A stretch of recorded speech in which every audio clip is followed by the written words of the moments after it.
This title is narrated with virtual voice, computer-generated narration for audiobooks.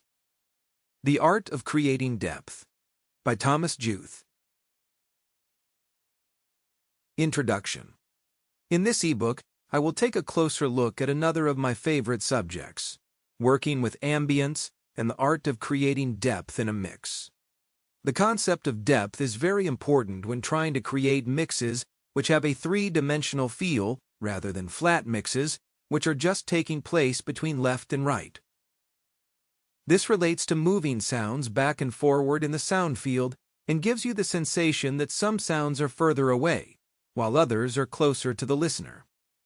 By achieving a great depth, you will therefore also create mixes that sound bigger, more exciting, and more expensive.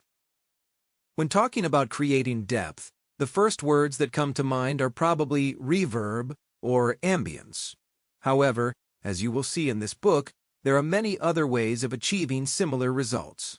Even when trying to create a dry and very intimate mix, it is important to make sure that it has some level of depth and spaciousness, even though this can be very subtle. For the next 7 chapters, I will be discussing some of the techniques I use daily in order to create depth and more three-dimensional sounding mixes. Chapter 1. The Importance of Contrasts. Before moving on to more specific tips, I think it's important to underline that achieving good depth in a mix is all about creating contrasts.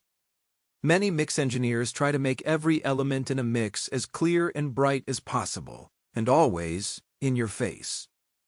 But by doing that, everything will be competing for attention at the front of the mix, and the result will be a very two-dimensional sounding track. One can compare this to photography, where one of the most important aspects of a good picture is playing with focus.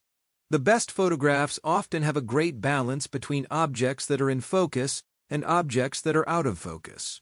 This creates a three-dimensional feel and a sense of depth. The most important thing to remember when mixing is to always aim to create contrast by allowing some sounds to be less bright, less wet or dry, and less loud. At the end of the day, it is the contrast between bright and dark, wet and dry, that creates the sense of depth and size. In the same way, one sound has to be quiet in order for another sound to be perceived as loud. Some of my favorite mixes of all time are the ones that are completely dry, completely free from reverb, but with 1 or 2 elements in there which are extremely wet and placed at the back of the mix.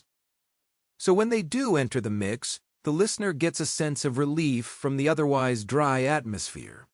So it makes both a very interesting mix creatively, as well as a very clear sense of space. The same thing applies to EQ, and when adding a very bright element into an otherwise very dark mix. Therefore, an EQ can be just as useful as a reverb when trying to achieve a sense of depth and space. As a rule, the less bright a sound is, the further back in the mix it will appear. Rolling off some low end can move it even further back in the mix.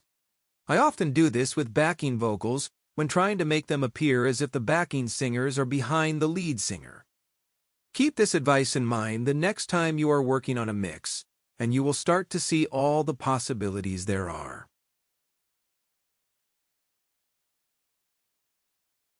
Chapter 2. Having a vision and placing the sounds into an acoustic space. Just as I mentioned in my first book, The Art of Compression, before reaching for any piece of equipment or plugin, one must always have a clear vision in mind. What is it you are trying to achieve? And, in relation to the subject of this book, in what type of acoustic space should this song take place? When working with live instruments, and especially if the whole band were recorded together in a great space, this is a lot more straightforward. For example, listen to any early Beatles record, and you will hear a lot of Abbey Road Studio 2 in there. One could almost argue that without that room sound, those recordings would not have sounded as exciting or energetic. When mixing songs that were recorded this way, There will already Para seguir escuchando este audiolibro gratuitamente, haz clic en el enlace de la descripción y podrás escucharlo completo sin coste gracias a la prueba de 30 días de Audible.